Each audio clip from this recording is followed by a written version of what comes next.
First-person shooters are and were some of the most popular games, and for good reason. They're immersive, explosive, and offer fun action-packed gameplay. So, let's see what Moby Games users thought were the best FPSs per year for those.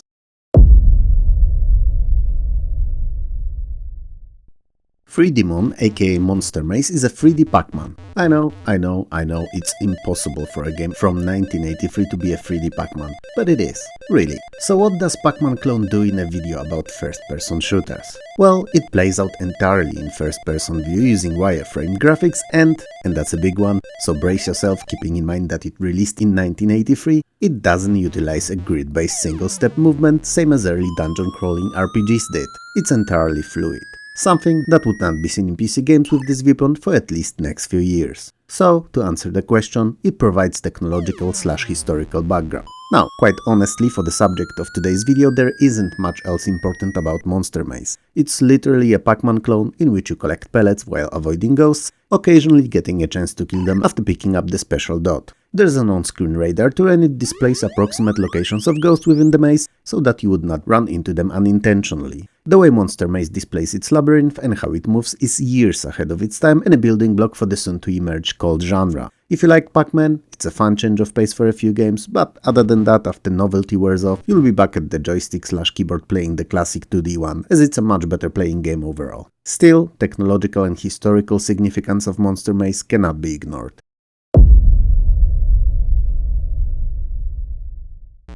In the distant, unimaginable, far away future of 2005, aliens have landed on Earth and taken over Antarctica. Why did they pick the deadliest and most devoid of life location? Nobody knows. Perhaps eons ago, they've left their hidden deep underneath the thick layer of ice, capsules with their brethren suspended in cryogenic sleep, or perhaps its climate is closest to their native planet. It's irrelevant. Point is, they came and took it and never asked permission. They didn't ask me at least. Did they ask you? I doubt that. So, you, as per usual, are tasked with going there and negotiating with the aliens, preferably using a huge-ass tank, high-caliber projectiles and good old bloodshed. And the tank that you're given is the state-of-the-art piece of hardware. Not only it's cool named Arcticfox, but also actually does start up in temperatures as low as they are there. And that's like half of a success. Arcticfox is a first-person perspective 3D tank shooter/simulator. Your goal is to destroy as many alien vehicles as possible and eventually their main fortress on the ice-covered continent. And the enemies you'll face will come in many shapes and forms. There'll be alien planes, tanks, sleds and more. And also alien installations that require taking down too. So stuff like communication towers, atmosphere converters terraforming the area to suit extraterrestrial needs, the likes. To do all that, you're equipped with 4 weapons of destruction. A cannon, guided missiles, mines, and most importantly, your unquestionable charm and good looks. Unlike modern FPS games that usually take place in walled-off locations, various complexes, military or otherwise buildings and such, Arcticfox is set on an open ice-covered surface. So, having no walls and countless enemies coming at you from all sides, you will have to utilize every tiny bit of non-flat terrain to your advantage, to avoid the onslaught of enemies and only pop out from hiding to place few aimed shots rather than push through against all odds. Not gonna lie, I was never a fan of Arcticfox because it also dipped into simulation and these very early ones were not great. But I felt that I had to mention it here because Moby Games users picked it. Also, its viewpoint and gameplay loop is very alike to what we find in modern games in a genre. So yeah, there's that.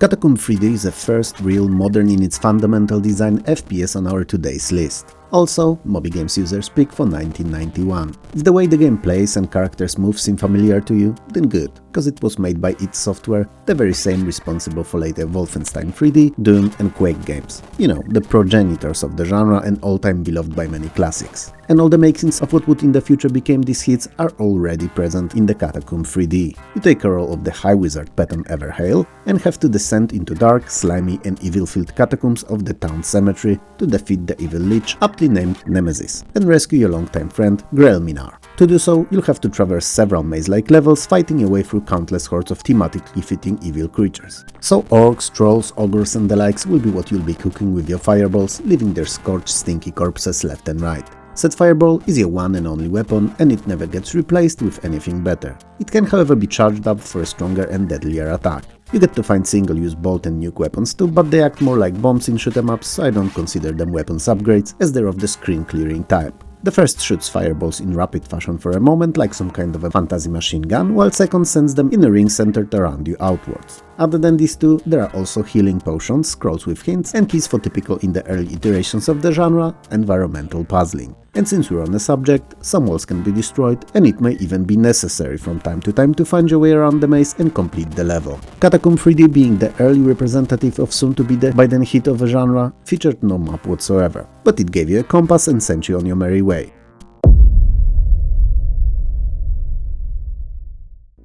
You're BJ Blazkowicz, an unfortunately named Allied spy and the toughest SOB that the world had ever seen. Well, at least till the Doom guy, and then later on Master Chief. But those icons aside, by the time the game takes place in, you are the toughest. I mean, you're you, so you would have been a force of nature even if the game didn't call for it. Fortunately it does, and you can spread your ass-kicking wings wide and utilize your iconic boot to the toot and AZI conversion technique to the fullest. Is it working? Hard to tell, but the bodies lying around everywhere you've passed through seem to suggest that you may need to work on it still. If you're wondering why I'm spelling a certain word, it's cause I don't want YouTube to bury this video. So yeah, there's that.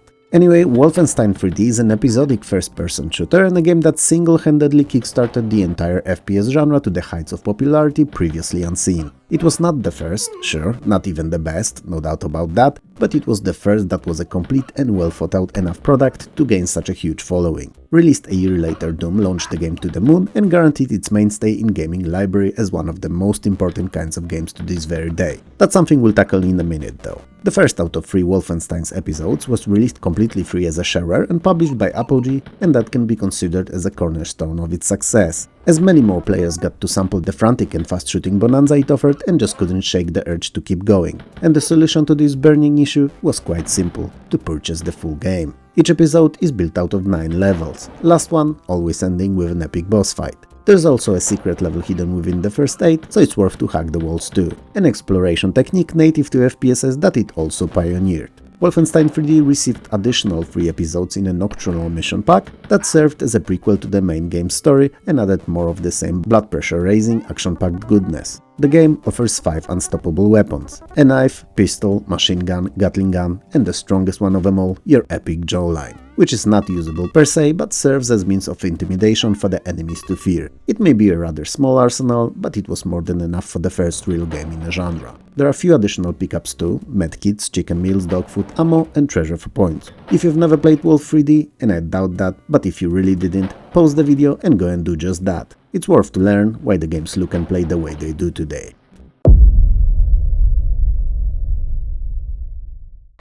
Wolfenstein 3D was a hit, but Doom shook the world to its core. Shook it so hard in fact that it changed forever. It took everything that Wolfenstein did and made it better, bigger, faster and more technologically advanced. Stages could be of different height, even if with use of some kind of a tech Jedi mindfuckery, and stairs and lifts were omnipresent and crucial in exploration and traversal. Walls finally could be aligned to each other at any angle and not only 90 degrees, and there was also pretty advanced for the time lighting system introduced, with some rooms in pitch black, others lit just by a few small light sources, creating a dark, eerie and fear-fueling atmosphere of being stranded alone in the sea of darkness against demonic hordes. Finally, outdoors, pools of water and lava, expanding the possible design pool of locales you'll visit considerably. Inclusion of automap is a godsend too, making it easier to navigate some of those new and complex areas. Doom offers a lot of weapons, at least as compared to anything that came before, each of them with their own drawbacks, advantages and usage scenarios, and each deadlier and more iconic than the previous. I mean, even the first few like shotgun and chainsaw are all-time classics now and forever ingrained in minds of players as tools of ultimate destruction. First was a huge step up from basic pistol, allowing you finally to lay destruction left and right, even if at short range only.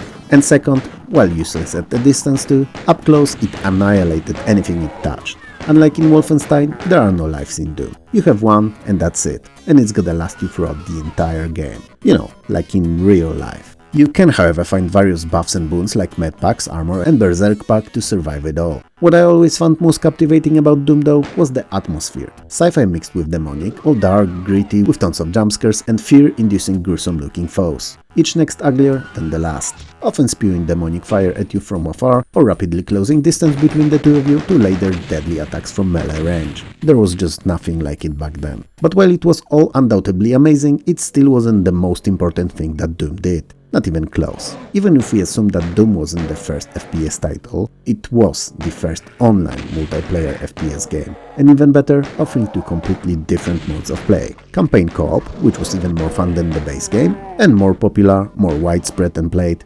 deathmatch, with players fighting against each other for frags. I mean, whole campuses played it. People organized LAN parties and tournaments just to play deathmatch. Doom craze took over the world, and even when the game itself became largely forgotten, deathmatch carried on with us to this very day, even if in heavily modified, modernized form. I just realized that I've been talking and still haven't said anything about Doom's story. I mean, it's not great, but it fits the gameplay perfectly. The UAC, so Union Aerospace Corporation, has been experimenting with teleportation on Phobos and Deimos, Mars's moons. And even though initially it seems like the tech may go somewhere unexpectedly, something goes wrong, as things do. It appears that not only hell exists, but also gates to it have been opened on Phobos, and demonic spawn spills from them, killing anything and anyone they come across. Deimos, on the other hand, just ceased to exist. So a squad of elite marines is sent to Phobos to contain the situation, and when they land there and engage, all but one are quickly slaughtered. The sole survivor, the toughest of the toughest, the Doom guy, you, is what's left of humanity on the moon and the last chance to close the portals and prevent universal destruction.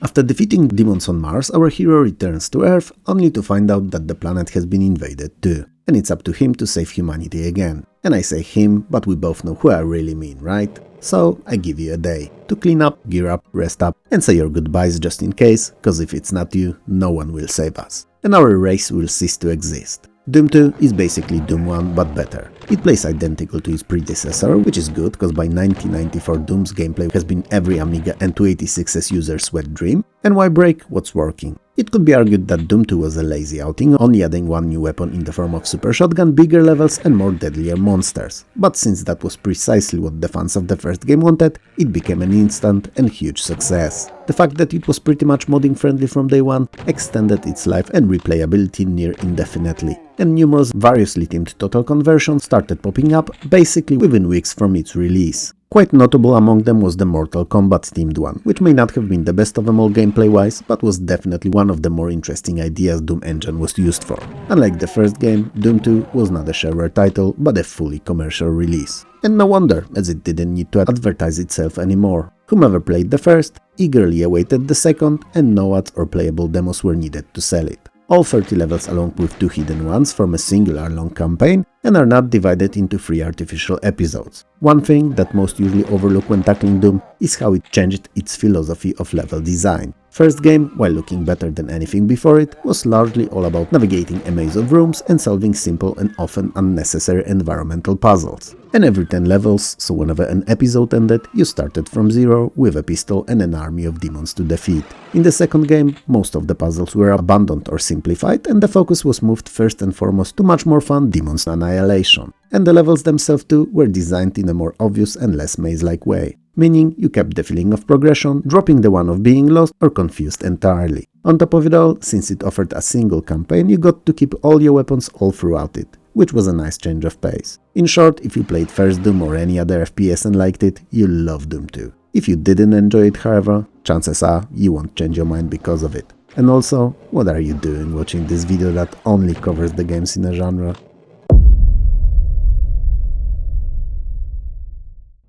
Not many know about it, but work on Dark Forces actually began before the one on Doom did. It was delayed by LucasArts, however, because they wanted to polish the engine and add features. They wanted to make the game that would be remembered and that would shape the genre for years to come. So, features like jumping, crawling and ability to look around were a staple of its design, something that Doom did not have and virtually all games in the genre today do. Dark Forces does not recreate the story of any of the movies, but instead features an original plot, a prequel to their trilogy. You're Kyle Katarn, a former Imperial officer turned mercenary who joined the rebellion. You were initially hired to steal the plans for the Death Star, but soon discovered the existence of mysterious Dark Troopers, a new and stronger version of the regular Stormtrooper. A cybernetic enhanced warriors capable of turning the tide of war and securing the final win for the Empire. And believe it or not, but I haven't got a single bad thing to say about this game. It's just great.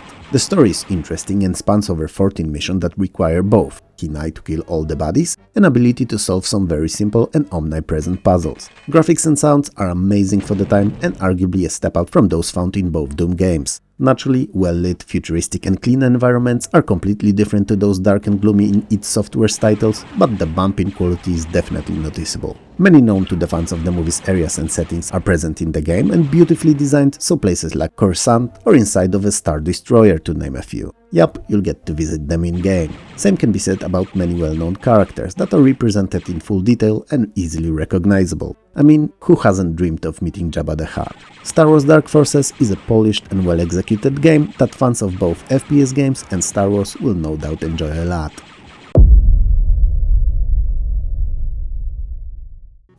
Hail to the king, baby! Or to the Duke, really.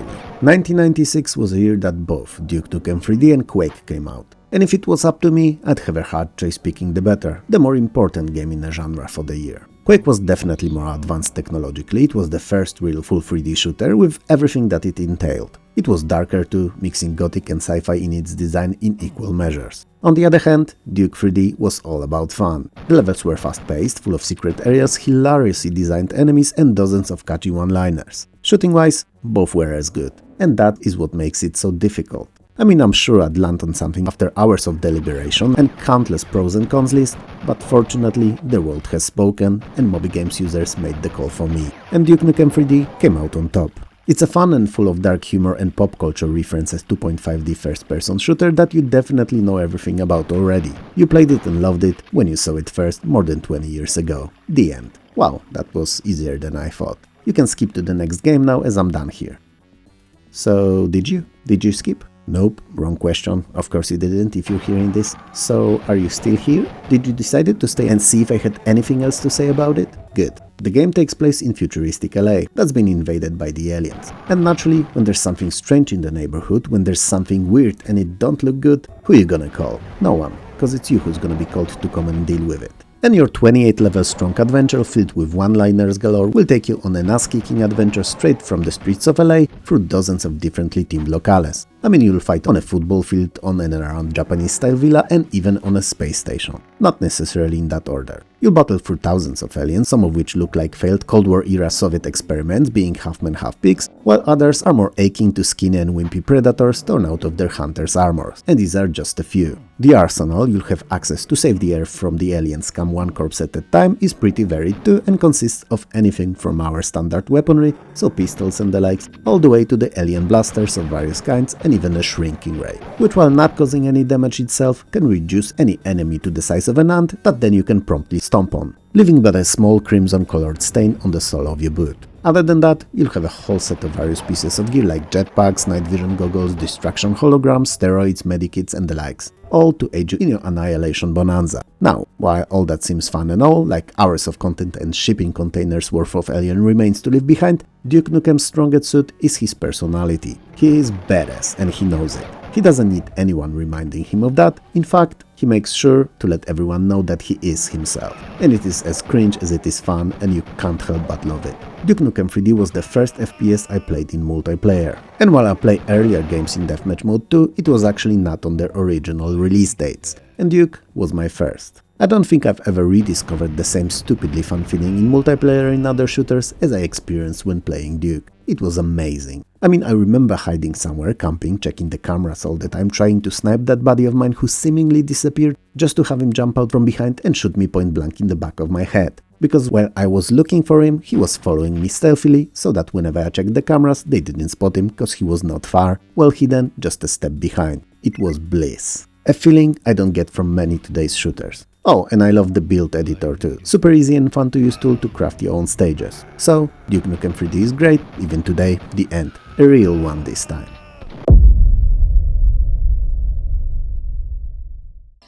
As the title suggests, blood is full of it.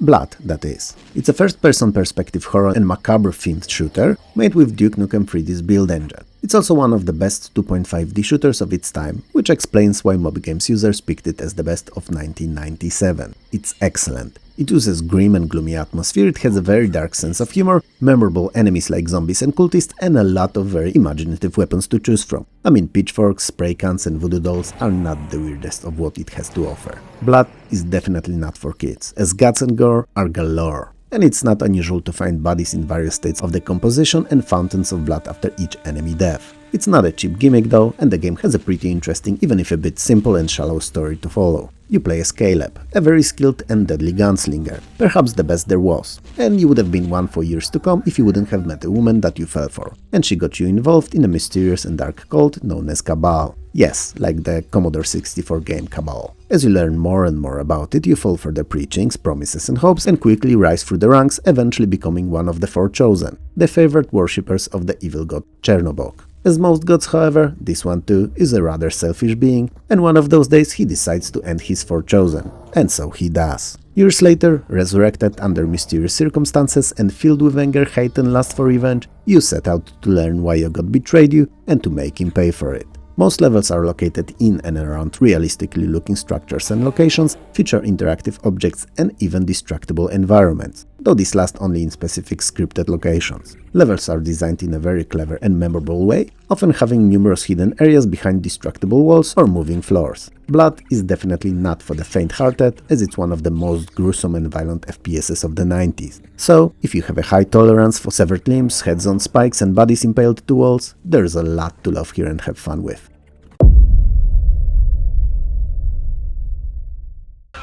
If you like the first Redneck Rampage, that somehow did not find its way to this video, clearly not being Moby Game's favorite, you'll love the second. It features same two Redneck protagonists, Leonard and Baba, and takes place directly after the first game. So, running away in a stolen UFO after dealing with the mind-bending clone-spawning slimy aliens in the first game, our heroes crash land the craft in the nondescript rural location. Now, they must fight their way back to their home of Hickstone, dealing with thousands of various cloned enemies once again. The game is composed out of 14 levels and uses the same Duke Nukem's 3D build engine, and identical to its predecessor assets. There are some changes in it though, vehicles for one, so stuff like swamp boat or a motorcycle with a gun mounted on it, which may not be necessary but spice up the gameplay loop and keep it fun. New weapons and even few new alien enemies are a welcome addition too. Once again, you're playing as Leonard, and once again to complete the level, you have to find Baba and whack him with a crowbar. It's an interesting choice replacing Duke's nuke button with putting your brother to sleep by means of crowbar delivered knockout to carry on. Naturally, same as in the original, the game is filled to the brim with funny locations and jabs at the pop culture, and the occasional commentaries and observations Leo throws into air while shooting his way through the levels are hilarious too. They get repeatable after a while, but the first few times you'll chuckle at their stupidity. While arguably Redneck Rampage Rides Again is not as good as the last few games we've spoke about today, you have to remember that by 1998 DOS was slowly being phased out. More and more games released for Windows, so not each year was as hits-packed as they were just a few ago.